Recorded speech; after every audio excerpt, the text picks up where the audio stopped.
Será que o narcisista ele se torna preso do próprio jogo que cria? Sim ou não? Será que eles têm paz, conforme muitas pessoas acreditam? Se vocês quiserem saber sobre esse tema, fique conosco após a vinheta.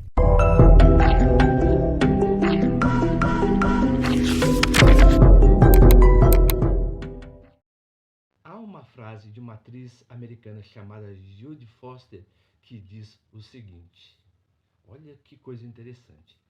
As pessoas acham que os homens maus dormem bem à noite, mas eles não dormem. Eles são atormentados pelos seus próprios demônios. Dizem que essa frase foi, né, atribuída a Jodie Foster. E o que eu quero dizer com isso? Que muitas vezes essas pessoas que manipulam pensamos que ela tem paz. Mas na maioria das vezes o ego inflado que eles têm é uma armadilha interna. Ou seja, a máscara que esconde o monstro, ela também o sufoca. Por quê? O narcisista, a pessoa que tem o transtorno de personalidade narcisista, e não somente ele, viu? Mas a pessoa, por exemplo, que é um narcisista condicional, que, por exemplo, o que acontece, né? Ele é fomentado pela nossa cultura e pelo individualismo e pelo subjetivismo, né? Essa pessoa ela fica totalmente neurótica, tá? O porquê? Porque, por exemplo, ela sempre acredita que todos estão praticamente contra ela.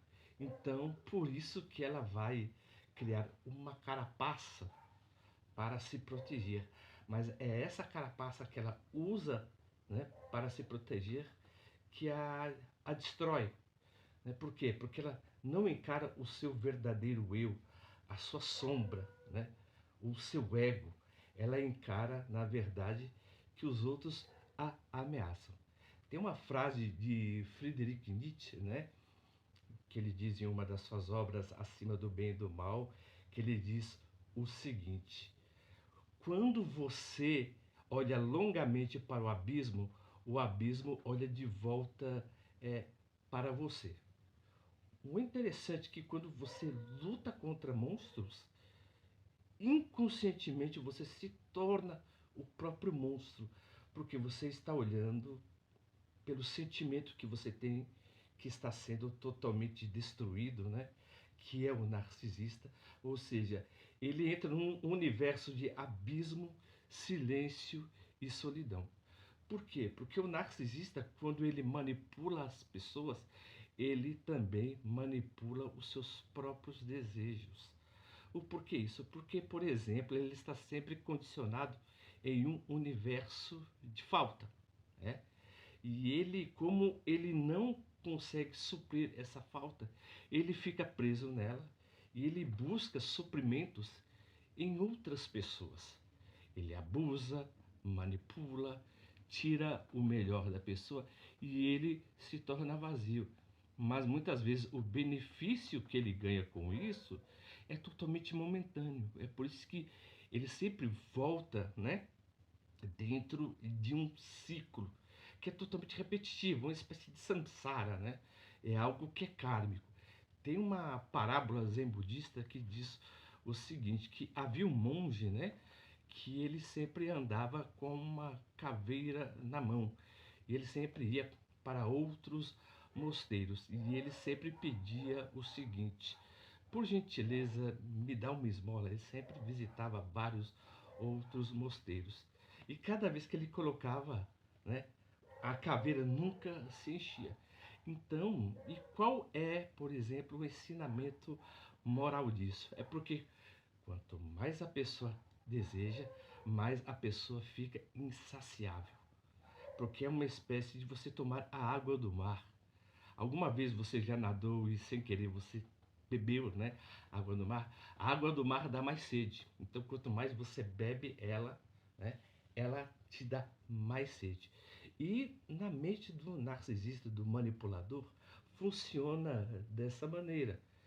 Ele acha que, por exemplo, ele vai ficar satisfeito, né, procurando algo que ele não tem no outro. Mas como ele sempre vai projetar, ele sempre vai atrás do ideal, de alguém que o supre. E essa pessoa nunca o suprirá. As pessoas muitas vezes têm o costume, por exemplo, de se frustrar.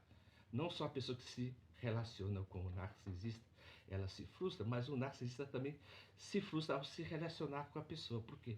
Porque ele projeta um tipo de pessoa que vai suprir as suas carências emocionais.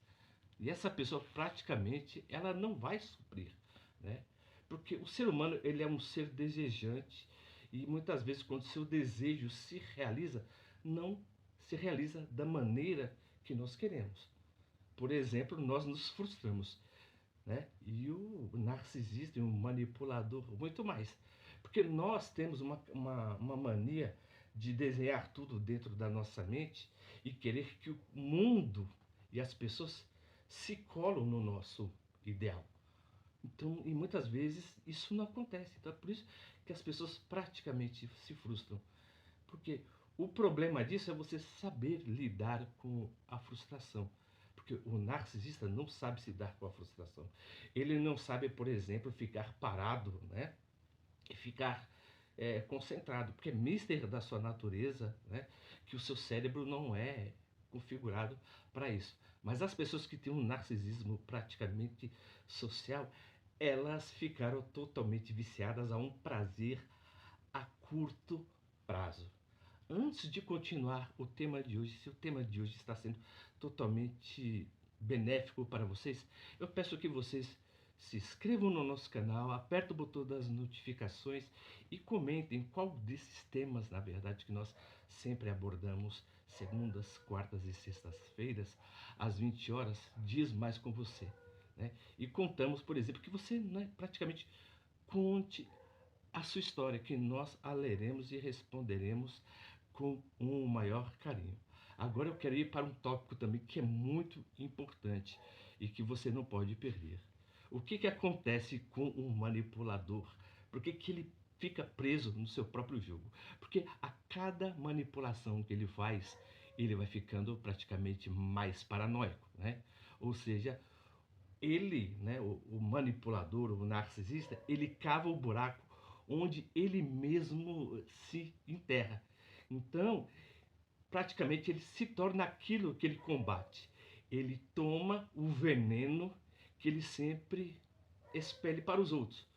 Ele joga tanto veneno para o outro que a partir de um dia ele engole. E muitas vezes as pessoas acreditam que o narcisista, o manipulador, não sofre. Ele sofre, não é tudo que ele faz dá certo.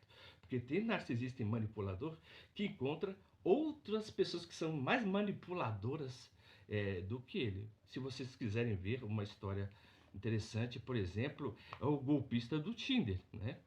Ele, se você ver, por exemplo, a biografia final, né, que passa até mesmo no Netflix, ele também, apesar de ser um manipulador, ele foi manipulado. Mas ele pensa o seguinte, quando ele perde, né? Tá vendo o cuidado que eu não tomo? Todo mundo quer me derrubar. Então, na cabeça dele, tudo conspira contra ele. É por isso que ele faz, na verdade, né, esses processos de manipulação.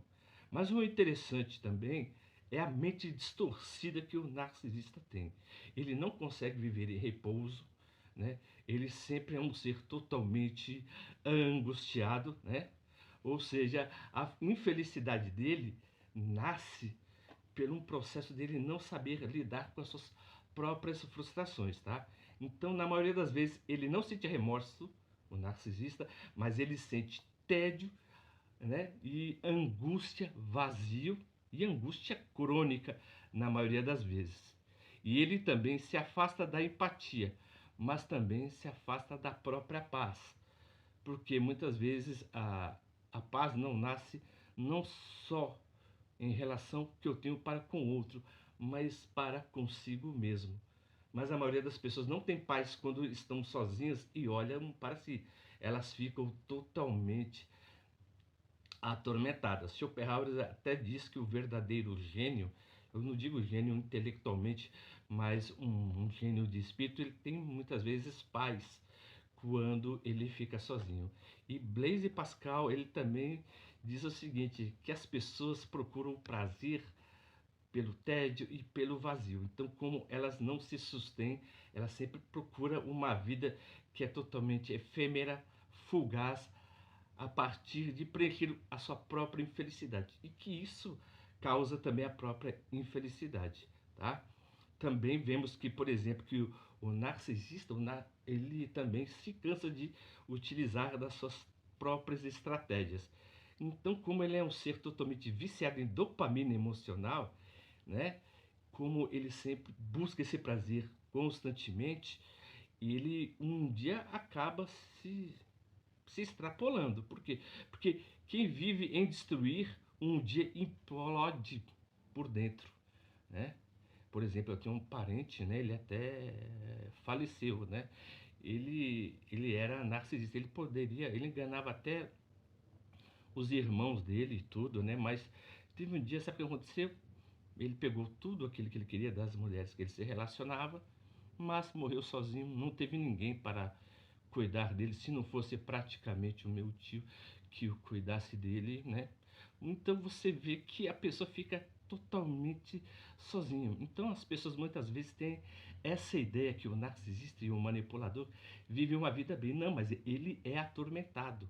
Ele é atormentado pelos seus próprios demônios, porque para ele todo mundo quer conspirar contra ele, né? A gente tem essa mania, essa pessoa vive bem. Não, você não sabe, por exemplo, políticos, a maioria de políticos, essas pessoas, né, que fazem um mal, né, para as outras pessoas, as pessoas pensam que ele tem paz.